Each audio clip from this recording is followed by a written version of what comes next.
peningkatan keimanan yang terejawatakan dalam perilaku beragama kita. Jadi kalau dalam terminologi psikologi agama, sebenarnya hijrah ini juga dibahas dalam istilah konversi.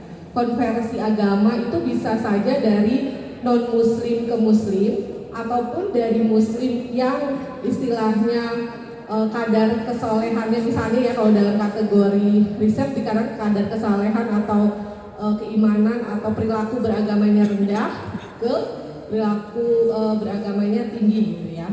Jadi semakin meningkatkan keimanan, kesolehan gitu.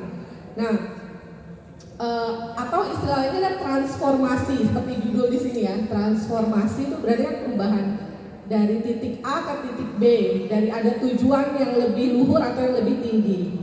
Nah, secara singkatnya dalam konteks psychology of religion and spirituality itu ada 4 hal yang paling sering kita sering kaji dalam aspek proses keberagaman. Itu ada pertama belief atau religious belief atau keyakinan. Jadi kalau terkait dengan hijrah mungkin yang tadinya tidak yakin menjadi yakin, atau sampai menjadi sangat yakin sekali misalnya, atau sangat yakin sekali banget ya. Nah, jadi belief gitu itu kita kalau bicara soal skala kan dari yang mulai rendah ke tinggi istilahnya seperti itu. Beliefnya seperti apa? Kemudian ada yang namanya kedua religious practices atau praktek ibadah atau praktek keberagamaan kita. Jadi religious practices itu adalah seberapa setelah kita yakin kita melaksanakan ibadah-ibadah yang diajarkan dalam agama kita atau tidak gitu ya. Jadi mulai dari ibadah wajib sampai ibadah sunnah gitu. Jadi religious practices. Nah, dalam religious practices ini juga ada 2 kategorinya Bapak Ibu. Jadi ada private practices atau ibadah privasi, mungkin yang sifatnya doa gitu ya, sholat yang langsung hubungannya dengan Tuhan. Maksudnya yang istilahnya tidak perlu dilihat oleh orang lain atau tidak berada di tengah kerumunan, kita juga bisa beribadah. Jadi itu private practices. Sama ada namanya public practices.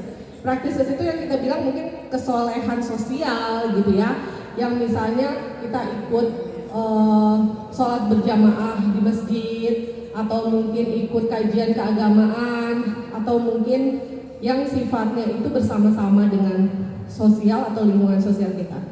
Tadi kan ada belief, practices, yang ketiga adalah experiences. Jadi experiences itu adalah pengalaman beragama kita, pengalaman keberagamaan kita. Jadi misalnya kita bertemu dengan orang yang kurang beruntung di jalan, misalnya kita merasa kita lebih beruntung dari dia misalnya, dalam konteks apapun, kemudian kita memaknai itu sebagai religious experiences, pengalaman agamis gitu.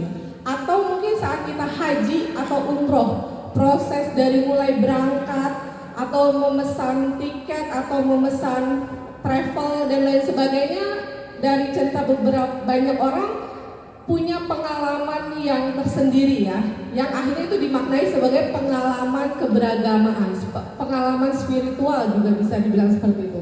Sampai misalnya sudah kembali ke tanah air kembali misalnya. Nah, itu proses religious experiences atau pengalaman lain yang konteksnya bisa sangat variatif.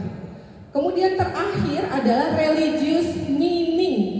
Jadi belief sama meaning adanya di kognisi. Tapi meaning itu lebih ke makna. Apa sih yang kita maknai dari pengalaman beragama kita, experiences-nya gitu ya. Maknanya dalam atau maknanya superficial atau rendah atau dangkal. Itu religious meaning. Atau mungkin dari religious practices-nya tadi kita sholat, kita ngaji, itu meaningnya apa buat kita? Atau sekedar ritual yang gak kita maknai, yang tidak kita rasakan manfaatnya ya, efek dari ngaji, sholat, oh ternyata cuma ritual gak ada efeknya gitu ya. Nah itu juga sangat mungkin terjadi. Dari 4 area itu udah bisa menjelaskan ya bagaimana seharusnya proses hijrah itu idealnya. Jadi dia secara belief dia meningkat, semakin lebih yakin kepada Allah, secara religious practices-nya semakin tidak hanya yang wajib saja tapi yang sunnah juga gitu ya.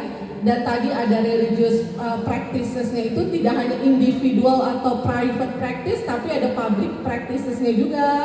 Kemudian tadi yang ketiga experiences-nya seperti apa dan dia mendapatkan meaning atau tidak dari pengalaman dia beragama itu. Dan akhirnya nanti ketika orang itu sudah mencapai transformasi ke arah yang lebih baik dari sebelumnya, tentu yang diharapkan adalah memberikan rahmat bagi semesta alam, gitu ya, sebermanfaat, menjadi orang yang bermanfaat bagi bumi dan seisinya bahkan. Seperti itu kira-kira. Nah itu bisa kita nilai dari masing-masing perjalanan yang kita hadapi, yang sedang kita jalani.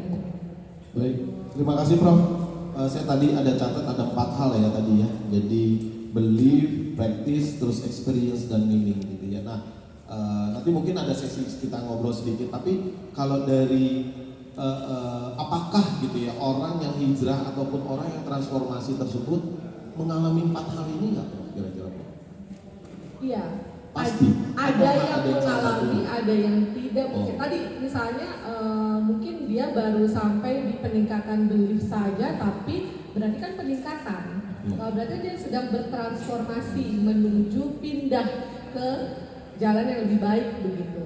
Jadi walaupun dia belum sampai makna, belum sampai meaning, tapi bisa saja itu adalah proses di mana dia masih belief, masih. Tapi bagaimana orang bisa, mungkin arah tadi pertanyaannya juga, bagaimana supaya nggak goyah, nggak ke kanan ke kiri lagi.